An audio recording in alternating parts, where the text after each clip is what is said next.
Friends, welcome to MT educations.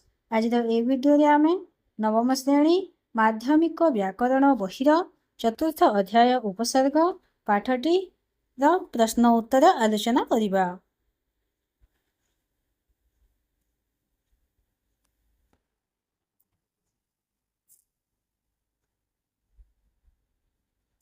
अनुशीलनी number 1, उपसर्ग कहिले कौन बुझुछ लेख। उत्तर हेब धातुर पूर्वरे अव्यय पद व्यवहृत होई मूल अर्थरे परिवर्तन आनिले ताहाकु उपसर्ग कुहा जाई थाए। नंबर 2, ओडिया भाषारे प्रचलित उपसर्ग गुड़िक कौन कौन।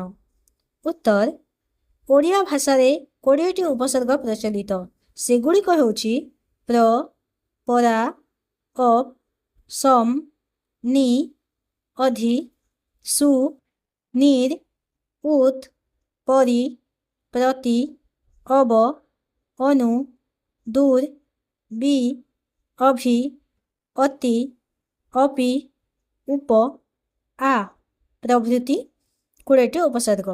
नंबर 3, उपसर्ग द्वारा किपरि मूल अर्थरे परिवर्तन घटे तहिर गोटे उदाहरण दियो। उत्तर उपसर्ग द्वारा मूल अर्थरे परिवर्तन किपरि घटे उदाहरण हैला कल। कल शब्दर अर्थ हेउछि यंत्र बा मेसिन, किंतु एथिरे उत उपसर्ग जोग हेले नूतन शब्दटी हो जाए उत्कल एवं उत्कल शब्दटीर अर्थ हैला ओडिशा। नंबर 4, उपसर्ग प्रयोग रे मूल अर्थ किपरि वैशिष्ट्य युक्त हुए लेख। उत्तर उपसर्ग प्रयोग करिवा फलरे मूल अर्थरे परिवर्तन आसिथाए, पुणी अनेक समय रे नूतन शब्दटी मूल शब्द अर्थ को वैशिष्ट्य युक्त करिथाए। जेपरिकी वचन, यही शब्दर अर्थ हेउछि कथा बा वाणी। यही शब्द सहित जदि आमे प्र उपसर्गटी संयुक्त करिबा तेबे प्रवचन शब्दटी हेजिबा एवं एही प्रवचन शब्दटी सृष्टि हेतिला तार अर्थ हेउछि हितवाणी बा उपदेशात्मक कथा।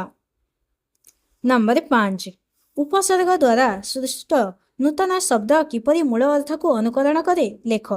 उत्तर उपसर्ग द्वारा सृष्टि होइथिबा नूतन शब्द मूल अर्थ को मध्य अनुकरण करिथाए। यथा कृ धातुर अर्थ हेउछि करिबा। एही धातुरे अन प्रत्यय युक्त हेले शब्दटी होइथाए करण। एथिरे अनु उपसर्ग जोग करागले नूतन शब्दटी हुए अनुकरण, जहार अर्थ हेउछि नकल करिबा, सेहीपरि आचरण करिबा इत्यादि।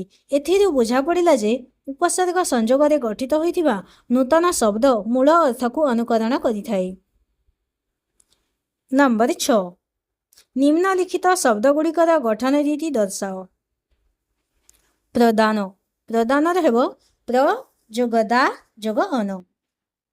प्रत्यागमन, प्रत्यागमन हेब प्रति जोग आ जोग गम जोग अन। आरक्त, आ जोग रक्त। अनुरूप, अनु जोग रूप। परास्त, परा जोग अस जोग त। संताप, सम जोग तप जोग अ। निवृत, नि जोग भ्रु जोग त। अधिष्ठान, अधि जोग स्था जोग अन। दुर्जन, दुर जोग जन। वितृष्णा, बि जोग तृष्णा।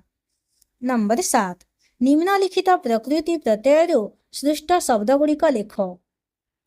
आ गम अन, एटा हेब आगमन।